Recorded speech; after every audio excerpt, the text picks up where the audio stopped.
Vamos ahora a abordar un poco sobre el pensamiento de San Gregorio Nacianceno. Podemos decir de entrada que las fuentes elementales de su pensamiento, de entrada de la Sagrada Escritura. Él va a utilizar como fuente primordial las Sagradas Escrituras. Y junto con las Sagradas Escrituras obviamente va a utilizar la ciencia teológica, la filosofía y la retórica, que es un elemento fundamental para la antigüedad cristiana. Pues Gregorio dice que precisamente tanto la filosofía como la teología y la retórica van siempre indisolublemente unidas para poder hacer un buen discurso. Por otro lado, también en su pensamiento y en sus diferentes obras, a veces trata de armonizar el paganismo con el cristianismo. Es decir, él dice que ciertamente el paganismo tiene una cultura y que se tienen que rescatar los valores de la cultura del paganismo. No está en contra del paganismo, pero también hace ver que el cristianismo, no por ser más nuevo respecto al paganismo, significa que no tenga ningún valor o que no tenga ningún significado profundo en su vida. Al contrario, él hace ver que también el cristianismo tiene una gran cultura, como lo decíamos cuando hablábamos de sus poemas. Muchos de los poemas que escribe es para demostrar que no solamente la belleza del ritmo están en los paganos, en los poemas paganos, también los cristianos pueden hacer grandes signos, ¿no? También pueden hacer grandes elementos de belleza y de cultura. Juntamente con esto, podemos ver que entonces su teología va a decir que la Sagrada Escritura, ¿verdad?, nos enseña la verdad sobre Dios. La verdad sobre Dios. Si yo quiero conocer algo sobre Dios, necesariamente tengo que recurrir a la Sagrada Escritura, que es algo muy importante. Y para progresar entonces en el conocimiento del misterio de Dios, necesitamos ver el testimonio de la Escritura. El testimonio de la Escritura nos ayuda a reconocer entonces justamente este gran testimonio. Así, entonces, San Gregorio va a tratar de ver este grande valor de la Escritura, y cuando va a hacer exégesis, él va a hacerlo, ¿verdad? No tiene obras exegéticas propiamente, ¿verdad? Pero cuando él va analizando textos bíblicos, vemos que él está entre el alegorismo y entre lo literal, ¿no? Lo histórico. Él lo va viendo entre los dos. Recordemos que en la época de los Capados estaba toda esta dinámica y esta controversia sobre el uso de la alegoría en exceso, ¿no? Y entonces veíamos que San Basilio se rechazaba la alegoría. San Gregorio de Niza decía, bueno, sí hay que usarla, pero hay que usarla con cuidado, y de repente utilizaba cosas literales para ver que no deben caer en excesos.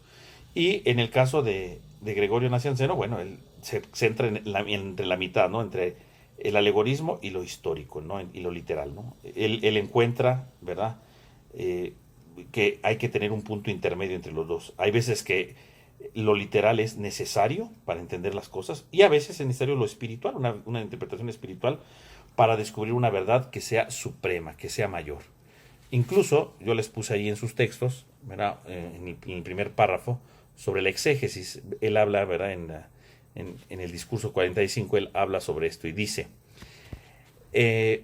pero igualmente nosotros nos encontramos en una vía intermedia entre aquellos que tienen una total estrechez de espíritu y aquellos que están inclinados a la especulación y a la analogía. Entonces está hablando aquí de las dos maneras de interpretar, ¿no? Estrechez de espíritu, que significa literal, ¿no?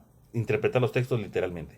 Y los que están inclinados a la especulación y a la analogía, ¿no? El alegorismo, ¿no? Todo la alegoría, todo tiene alegoría. Dice, nosotros no queremos ciertamente permanecer completamente descuidados e inmóviles, y mucho menos más inquisitivos de lo debido. Entonces dice, a ver, no tenemos que estar condenando un tipo de lectura u de otra. No. Dice, no tenemos que estar así.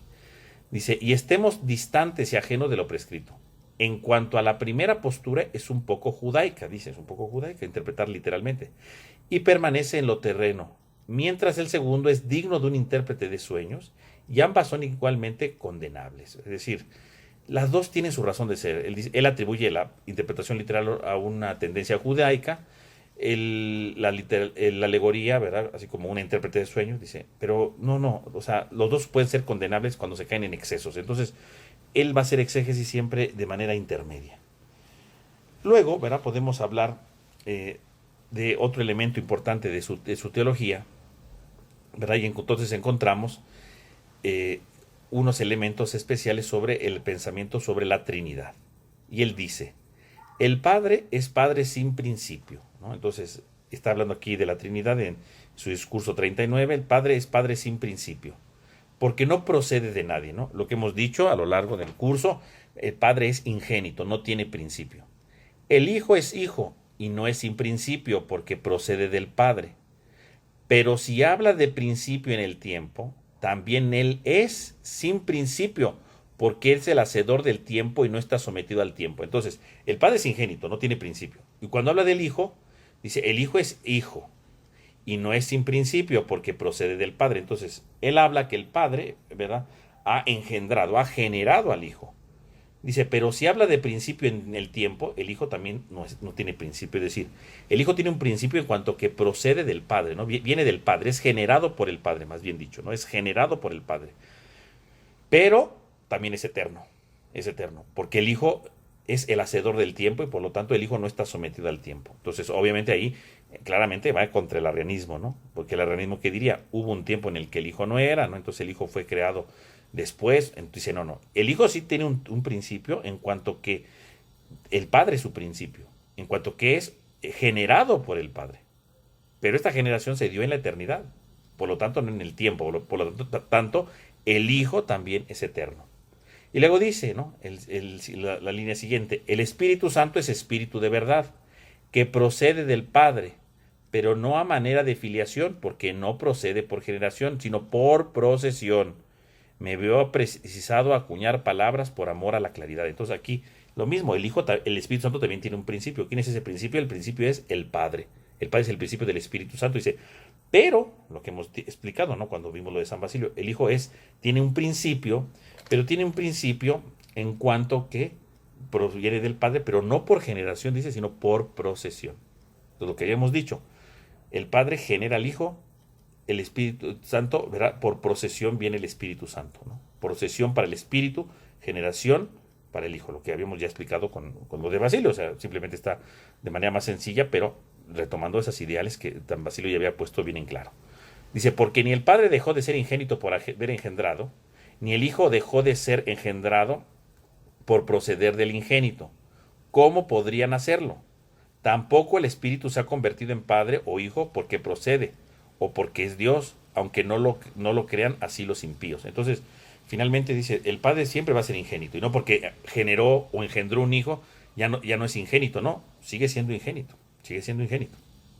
El Hijo es generado, el Padre es ingénito, y el Espíritu procede, punto. Entonces, ni el Padre es el Hijo, ni el Hijo es el Espíritu, dice, no hay que revolver a las personas. Entonces, eso es lo que él habla precisamente en cuanto a la Trinidad, que en realidad, si nos damos cuenta, pues es de su visión, pero en realidad son los mismos elementos que hemos estado viendo a lo largo de nuestro curso. Y podemos tocar también algún punto sobre la cristología, ¿no?, que es algo muy importante. Él obviamente va a tomar como punto de partida la salvación. Y para él la salvación, y esto es algo muy de los orientales, es la deificación del ser humano. Porque si el Hijo de Dios tomó nuestra carne, quiere decir que nuestra naturaleza humana ha sido elevada. Quiere decir que nuestra naturaleza humana está en otro nivel mucho mayor. Y entonces él habla de una deificación, que de hecho ya también esta intuición ya la tenía incluso Atanasio, ¿eh? Pero bueno, aquí él habla de esta salvación, es nuestra deificación, porque el Hijo, al tomar nuestra carne, ha asumido nuestra carne y entonces la ha elevado, ¿no? Nos ha elevado. Es una afirmación contundente de Gregorio, afirmando la asunción de lo humano hacia lo divino, ¿no? Y entonces precisamente se transforma, ¿verdad? Precisamente nos eleva, ¿no? Y esto podría ser precisamente la idea central que trata de ver justamente Gregorio de Niza en cuanto a la cristología, ¿no? Como la encarnación habla de la deificación del humano. Obviamente, como todos los padres capadocios, él también va a defender la divinidad de Cristo contra los arrianos y por supuesto va a defender la humanidad completa e íntegra de Cristo, ¿no? Contra Apolinar, ¿no? Entonces tenemos ahí dos pequeños textos que también les envié. Y entonces ahí dice, el primero, ¿no?, tomado de su carta 101, en una pequeña frase, dice, si alguien dice que Cristo ha recibido la gracia como profeta, pero no fue unido sustancialmente, sea anatema. Entonces ahí es una pequeña aclaración en la que él dice, si alguien dice que Cristo ha recibido la gracia como profeta, es decir, si decimos que Cristo es solamente un hombre, no es Dios, sea anatema. Porque Cristo ha recibido, no solamente es profeta, sino que está unido sustancialmente al Padre. Por lo tanto, el Padre y el Hijo están unidos en una misma sustancia. Por lo tanto, el Padre y el Hijo son Dios, verdadero Dios. Dos personas, pero una sola sustancia. Y luego, ¿verdad?, aborda obviamente el siguiente tema sobre contra el apolinarismo, que esto es muy importante. Ya habíamos visto un video pasado, lo de Gregorio de Niza, donde hablaba de la necesidad del alma, ¿no? Porque el alma es lo que hace diferencia de los animales, y entonces si Cristo tomó la humanidad, tiene que tomar la humanidad completa, y la humanidad completa implica el alma, ¿no? La inteligencia que lo hace especialmente humano. Aquí vuelve de nuevo a retomar esta idea, ¿verdad?, desde su punto de vista, para atacar el apolinarismo, ¿no? Que esto es muy interesante. Dice, si uno hablase de un hombre privado de intelecto, él mismo vive realmente sin inteligencia, y por tanto no merecería ser salvado por entero. En efecto, lo que no viene a asunto no viene sanado. En cambio, aquello que está unido a Dios, éste se salva. Si Adán hubiese pecado por la mitad, entonces sería asumida esa mitad por ser salvada. Sin embargo, ha pecado completamente y se ha unido uno que ha estado generado por entero, y por tanto es salvado enteramente. En efecto, si el hombre asumido hubiese estado sin alma, incluso algunos arrianos lo han dicho así, para atribuir a la pasión a la divinidad, en el sentido que quien mueve el cuerpo, este también padece. Por lo tanto, si es dotado de alma y no de intelecto, ¿dónde está el hombre?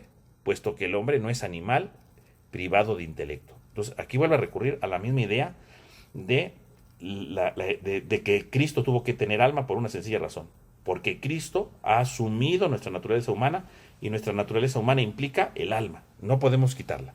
Es algo fundamental. Entonces dice, si uno hablase de un hombre privado de intelecto, él mismo vive realmente sin inteligencia, y por lo tanto no merecería ser salvado por entero.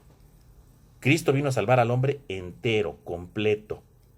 ¿Y este entero completo qué significa? Que Cristo tiene verdaderamente alma. Si no tuviera inteligencia, bueno, pues entonces el hombre no fue salvado completo. Quiere decir que si Apolinar de la Odisea decía, Cristo, ¿verdad?, no tiene alma, quiere decir que Cristo nada más salvó el cuerpo, pero no salvó el alma. Y si nada más salvó el cuerpo, porque nada más asumió cuerpo, ¿qué significa? Pues significa que entonces el hombre no fue salvado completamente, ¿no? El hombre tiene que ser salvado íntegramente, completamente. Y entonces viene esta frase, ¿no? Lo que no viene a asunto no viene sanado, o sea, no viene redimido, no viene salvado. Esta es una frase clave del pensamiento de los capadocios en torno a esta controversia contra el apolinarismo. Lo que no viene a asunto no viene redimido, no viene sanado, no viene salvado. Entonces, si no se asume el alma no es salvada. Si solamente asumió el cuerpo, solamente es salvado el cuerpo. O sea, esto es una frase muy importante que resume la idea de los capadocios contra el apolinarismo. Lo que no viene asumido no viene redimido, no viene sanado. Entonces, si Cristo no asumió el alma no hubiera sido salvada. Luego entonces el alma, Cristo tiene efectivamente alma, ¿no? Necesita del alma porque Cristo viene a asumir todo. Esta frase que resume el pensamiento de los capadocios y que la está retomando aquí Gregorio de Nacianzo es muy interesante porque no es una frase solamente de él, es una frase que ya había dicho de cierta manera Ireneo de León. Él ya había hablado de esta idea, claro, no en el sentido del alma. Cuando decimos lo que no viene a asunto, no es redimido, es una idea de Ireneo de León contra los gnósticos, ¿no? Porque Ireneo de León decía, ¿verdad?, atacando a los gnósticos, ¿verdad?, los gnósticos decían que el cuerpo no valía. Y entonces Ireneo de León, ¿verdad?, decíamos en el curso pasado que Ireneo de León habla del valor de la carne. Y entonces ahí viene esta idea de Ireneo de León. Si Cristo no hubiera asumido nuestra carne, Cristo no nos hubiera salvado. Pues simplemente. Claro, Ireneo lo dice en el contexto de los gnósticos, porque los gnósticos están rechazando la carne, dicen que lo material es malo, ¿no? Y entonces por eso dice, la carne tiene valor de salvación, y por eso Cristo tomó nuestra carne, porque la carne es valiosa, porque Cristo redimió nuestra carne, ¿no? Pero ya hablando de la carne en cuanto a humanidad en general, ¿no? No está la controversia del cuerpo y alma, eso no pasó por la mente de Ireneo ni de chiste. Él hablaba de la carne en cuanto a la humanidad completa, ¿no? O sea, no entraba en esta controversia que existía. Y entonces, tomando la idea de Ireneo que dice, si Cristo no hubiera asumido nuestra carne, no hubiéramos sido redimidos en nuestra carne, entonces esta frase la va a adaptar ahora en la controversia apolinarista y va a decir, lo que no viene este asunto no viene redimido, no viene sanado. Si Cristo no asume el alma no queda salvado, entonces el hombre quedó salvado a la mitad. Y entonces empieza su reflexión, ¿no? Dice, en cambio aquello que está unido a Dios, esto se salva. Entonces, si el cuerpo está unido a Logos, el cuerpo se salva. Y si el alma está unida al Logos, el alma se salva, por lo tanto se salva el hombre completo. Dice, si Adán hubiese pecado por la mitad, entonces sería sumido esa mitad. Si nada más hubiera pecado el cuerpo, pero el alma no. Bueno, entonces sí, Cristo no tenía alma, porque el alma no tenía necesidad de ser salvada. Pero si el alma y el cuerpo pecaron, entonces tienen necesidad de ser salvados, tanto el cuerpo como el alma. Dice, sin embargo, ha pecado completamente el hombre, ¿no? Lo que ahorita decíamos. Así se ha unido uno que ha estado generado por entero y por tanto es salvado enteramente. Entonces, Cristo nos salvó completo, con cuerpo y con alma. Por lo tanto, Cristo tiene cuerpo y tiene alma. Es verdadero Dios, sí, pero también es verdadero hombre, con cuerpo y con alma. En efecto, si el hombre hubiese estado sin alma, incluso algunos arrianos lo han dicho, así para atribuir a la pasión a la divinidad, en el sentido que quien mueve el cuerpo, este también padece.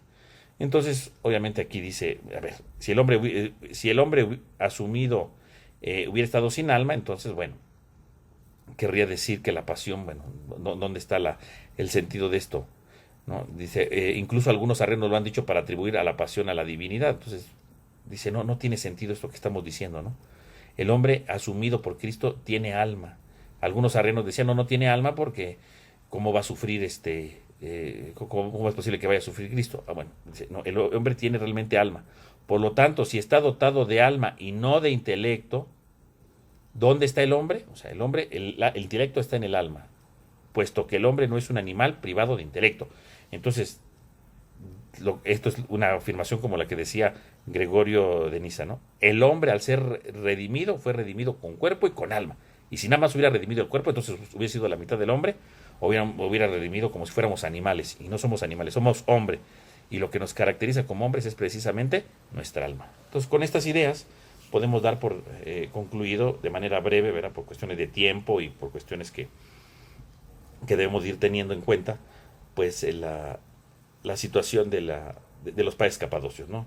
Tal vez Gregorio de Nacianzo, pues sí, le dediqué menos tiempo, pero con esto podríamos terminar ya este bloque, ¿verdad?, de los padres capadocios, para empezar a ver entonces todo esto hacia dónde tiende, que es precisamente el Concilio de Constantinopla, ¿verdad?, que es todo este pensamiento y toda esta reinterpretación del Concilio de Nicea, lo que algunos autores han llamado los neonicenos, ¿verdad?, porque hay una nueva interpretación del Concilio de Nicea que va a concluir en el Concilio de Constantinopla primero, y que evidentemente está capitaneado, si no personalmente, sí por el pensamiento y por los escritos de Basilio el Grande, de Basilio de Cesarea. Entonces, con esto terminaríamos este apartado de los padres capadocios, para que ustedes tengan la idea general de estos padres. Todavía de ellos se puede decir mucho más cosas, pero con esto para tener una idea global y general sobre su pensamiento. Entonces, para concluir la posición de Gregorio Nacianceno respecto a la doctrina real en contra de Apolinar, recapitulemos por medio de esta imagen. Entonces, Gregorio Nacianceno y Gregorio de Niza, que finalmente es la misma realidad, ¿no? Defender la humanidad de Cristo diciendo que tiene cuerpo y alma. Entonces, Apolinar decía que el Logos eterno del Padre había tomado un cuerpo, pero que no tenía alma. Porque el alma pues sirve para mover, para dar racionalidad, ¿verdad?, entendimiento a la persona. Y dice, no puede ser, ¿no? Apolinar decía, el Logos, cuando se encarnó, ese Logos es el principio espiritual que está en el hombre, en el cuerpo, y entonces el Logos es el que le da inteligencia, el que le da movimiento, y el alma salía sobrando, porque según Apolinar no podría haber dos principios espirituales. Sin embargo, entonces, parecería muy lógico eso, pero entonces ya los padres capadocios, como lo hemos explicado, y luego aquí Gregorio Nacianceno, que es lo que estamos viendo ahorita, dice, el Logos cuando se encarna no solamente toma cuerpo, sino toma cuerpo y toma alma. Porque como decíamos, si solamente hubiera tomado cuerpo, pues nada más asume el cuerpo, entonces nada más hubiera venido a salvar el cuerpo. Pero no, vino a salvar al hombre completo, porque Adán pecó en cuerpo y en alma, el hombre completo. Y entonces el hombre completo es cuerpo con alma. Entonces, en el momento de encarnarse, el Logos viene a asumir cuerpo y alma para salvar tanto al cuerpo como al alma, es decir, para salvar al hombre completo. Porque el cuerpo solamente se reduce, decíamos, a las pasiones, huesos, carne, etcétera, dice, mientras que el alma es la inteligencia. Y el Logos, al asumir cuerpo y alma, viene a redimir toda esta realidad, todo el hombre completo, con sus pasiones, su cuerpo como tal físico, sus huesos, sus carnes, pero también viene a asumir precisamente su inteligencia. También viene a asumir eso, es el hombre completo. ¿Por qué? Porque decía tanto Gregorio de Niza como Gregorio Nacianceno, bueno, pues si tiene pasiones, si tiene huesos, si tiene carne, que es el cuerpo, bueno, esto lo tienen los animales. Solo el cuerpo, ¿verdad? Si yo nada más le pongo el cuerpo, entonces Cristo no se hizo hombre nada más. O sea, Cristo se hizo un ser, sí, con pasiones, con hueso, con carne, pero nada más con el cuerpo es esto. Dice, y estos son los animales. ¿Qué nos diferencia de los animales? Dice Gregorio Nacianceno, que tenemos inteligencia. Entonces, si Cristo vino a hacerse hombre, tiene que hacerse hombre así con nuestro cuerpo y tiene que hacerse hombre con nuestra alma, tiene que tener alma, porque nos vino a redimir completamente. Y lo que nos diferencia de los animales, que es justamente nuestra alma, nuestra inteligencia. Esto es lo que nos diferencia. Si no hay alma, pues entonces no se encarnó como hombre, se encarnó como un cúmulo de pasiones y de huesos y de músculos, pero no como hombre. Como hombre necesita un alma. Entonces quiere decir que cuando el Logos, Cristo, se hace hombre, se encarna tomando nuestro cuerpo y nuestra alma.